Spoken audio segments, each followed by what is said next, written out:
My name's Rachel and I'm a chiropractor at the Sydney Spine and Sports Clinic, and I'm in our Pagewood office now in the gym area to demonstrate a couple of hip mobility and strengthening exercises. The importance of hip mobility and strength cannot be understated. It's implicated in low back pain, it's implicated in knee pain, and one of the greatest outcomes in terms of helping people's low backs is to actually improve hip mobility, because that helps to prevent further injuries down the line and also allows our patients to engage a proper strengthening process throughout the hip and glute area that then helps to protect both the hip and the low back from further injury. So we're just going to demonstrate the basic introduction to the mobility side of things now. And when you're sitting, you tend to put a lot of pressure and close the muscles up at the front. So the best way to alleviate that and to unload this muscle, which is called the psoas, is to stand up, be nice and upright, in an upper body.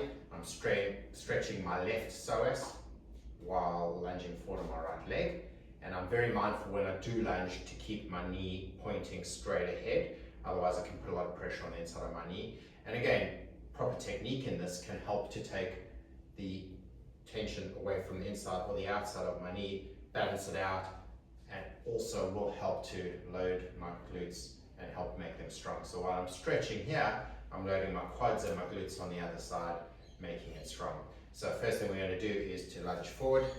There I am contracting, making sure my knee is pointing straight ahead and keeping my body nice and upright, and I'm feeling the tension and the stretch throughout the whole front of my thigh. So my quad, my psoas muscle, and if I want to then increase the stretch, I can lean towards the right just a little bit to increase the stretch in the fibers and within a muscle called iliacus as well.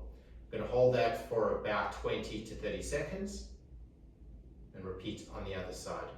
Now, just to demonstrate, if I was to do it and allowing my knee to collapse in, what that does is it takes my pelvis and upper body off square, and as you can see there, I'm not getting as effective a stretch in the front, although it is still stretching. I'm putting a lot of load where it shouldn't be in my left leg. The next really important exercise to do is to help load our glutes and our obliques, and it's called the pelvic bridge. I'll demonstrate the advanced version, but I'll show you how to do the more basic version as well. And what's important with the glute bridges is when we're going up into the extension position, that we're keeping our hips level to each other.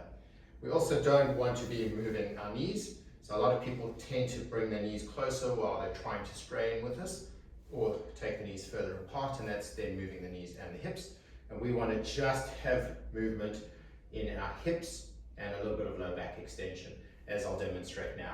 Keeping the knees still and keeping the pelvis level, super important. We're going to do 3 sets of 10 of this one, but if we're more advanced, we can aim to do 3 sets of 20. So my feet are flat on the ground. For the more basic version, I've got my hands next to my hips there, just to help me with balance. More advanced, my arms are across my chest there. I push my feet into the ground, and as I now go, all I'm doing is moving in my hip joints and ensuring that my pelvis stays nice and level. I go down, and as my bum touches the ground, I lift back up again, but I am mindful to go down quite slowly, up, pause, and back down, keeping this whole area nice and still. My last exercise is hip rotations in 90-90. So as you can see, I'm set up here. My tibia, which are my leg bones, are parallel to the ground. My knees, both of them are as close to the ground as possible. I'm sitting nice and upright with my chest, but I am ready to rotate my upper body with my hips to facilitate easier movement. And effectively what I'm going to do is transfer myself from my left bum cheek, as I'm currently set up now, onto my right. So we're going to go nice and slow and keep nice control within the movement.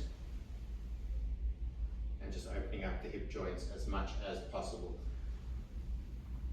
Trying to keep our feet as still as possible.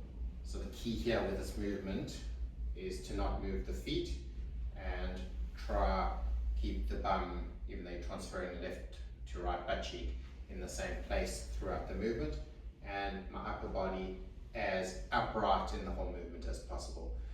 That's a difficult movement to do, and we're going to repeat that around about 5 to 8 times And as we get more advanced at that, we can now start to use that as our lead to warming up for squats, for deadlifts, and it's just a fantastic way to introduce all-round hip mobility into both hips relatively quickly.